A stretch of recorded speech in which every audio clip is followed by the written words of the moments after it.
Pour le plan Sénégal émergent, le développement des services de transport est une étape essentielle pour asseoir une économie compétitive et une croissance forte.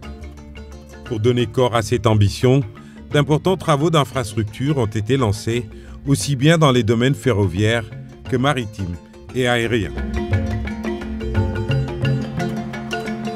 Le train express régional TER, plus grand projet depuis l'accession du Sénégal à la souveraineté internationale, est en chantier.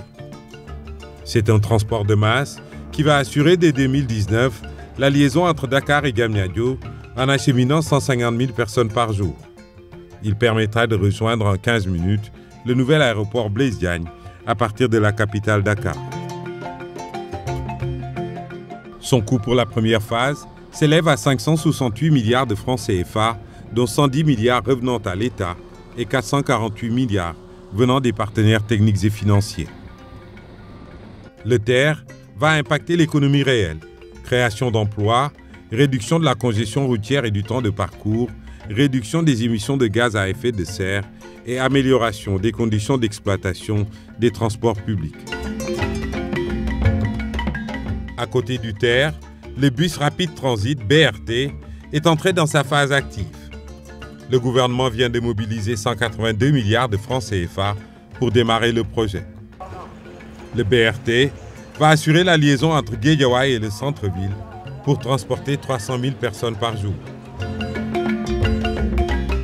Dakar Dem Dikk a accru ses capacités opérationnelles avec l'acquisition de 475 autobus pour le transport urbain et interurbain avec la desserte de certaines capitales régionales.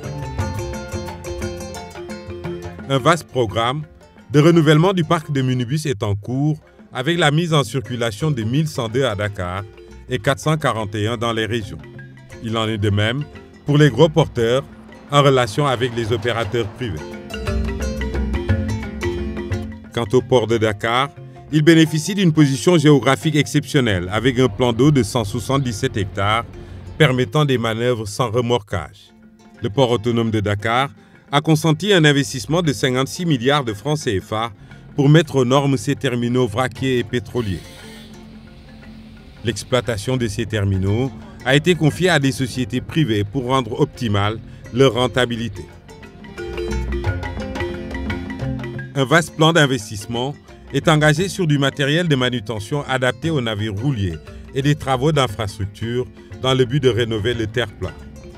Les dirigeants tablent sur un port de l'excellence à l'horizon 2023 avec une stratégie de spécialisation des quais fondée sur la performance, l'efficience et la sécurité. Pour sa part, la marine marchande a renforcé sa liaison maritime Dakar-Ziguinchor avec l'acquisition de 2 navires, Aguène et Diambogne, la baisse substantielle du billet Dakar-Ziguinchor de 12 500 à 5 000 francs CFA et enfin le dragage et le balisage de l'embouchure du fleuve Casamance pour fluidifier la navigation. Par ailleurs, le port de Dakhonga sera bientôt fonctionnel avec le dragage du fleuve Sine Saloum.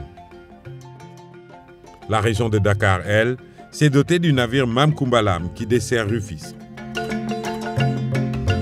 L'aéroport Léopold Sédar Senghor a changé de visage depuis quelques mois. Ici, tout a été réorganisé pour mieux répondre aux attentes des passagers. Par ailleurs, les aérodromes à l'intérieur du pays subissent tous un véritable lifting. En ce qui concerne l'aéroport international Blaise Diagne, AIBD, les plus hautes autorités du Sénégal avaient décidé la reprise des travaux démarrés en 2007 en les confiant à 2 entreprises turques pour les parachever.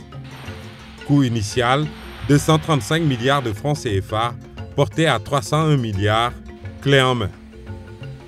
L'ambition, transporter annuellement 3 millions de passagers, ce qui renforce l'attrait de Dakar et la destination Sénégal au plan touristique.